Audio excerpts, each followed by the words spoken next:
જૂનાગઢના માંગરોળ કલ્યાણધામ ખાતે પૂજ્ય રામાયણી મોરારી બાપુ દ્વારા ચતુર્વિધ લોકાર્પણ તેમજ સન્માન સમારોહનું ભવ્ય ઉદ્ઘાટન કરવામાં આવ્યું હતું।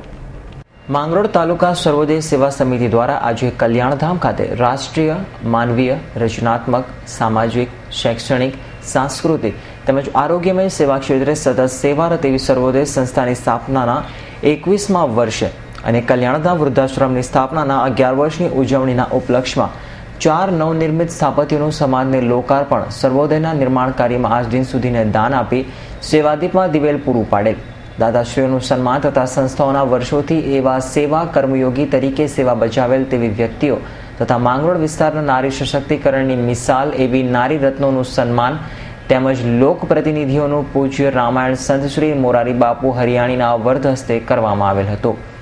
પૂજ્ય મોરારી બાપુએ તેમના 1 કલાકના પ્રવચનમાં પ્રથમ રામધૂન સંભળાવેલ અને બાદમાં જણાવેલ કે જો તેમને હું જૂનાગઢ બહાનુદ્દીન કોલેજમાં એડમિશન માટે 2 વાર ગયેલ પણ ત્યાંના સંચાલકોએ મને એડમિશન આપેલ નહીં તો ભગવાનનો પાર માનું છું કે મને બહાઉદ્દીન કોલેજમાં એડમિશન ન અપાયું। તેથી હું આજે એક પ્રચાર અને પ્રખ્યાત રામાયણી તરીકે આપની વચ્ચે છું।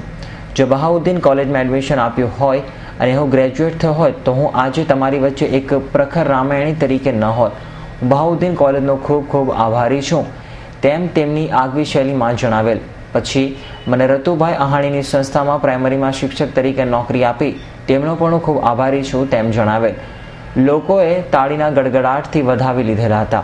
બાપુએ તમામ પધારેલા મહેમાનોને આશીર્વાદ આપ્યા હતા અને સર્વોદય સંસ્થાના શરદભાઈ મહેતાએ બાપુને માંગરોળ રામ પારાયણ આપવા માંગણી કરેલ હતી।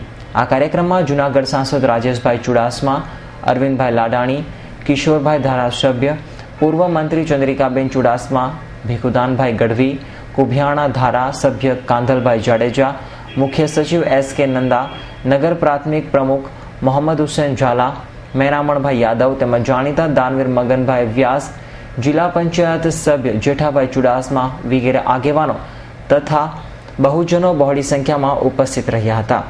આ કાર્યક્રમમાં બાળકો દ્વારા સુંદર રાષ્ટ્રગીત રજૂ કરવામાં આવ્યું હતું। આભાર વિધિ શરદભાઈ મહેતાએ કરેલી હતી અને સમગ્ર કાર્યક્રમનું સંચાલન રમેશભાઈ જોશીએ કર્યું હતું। સમગ્ર ઉપસ્થિત લોકોએ ત્યાં પ્રસાદી લીધી હતી। Dinesh ગામવા, S9 news, Junagadh.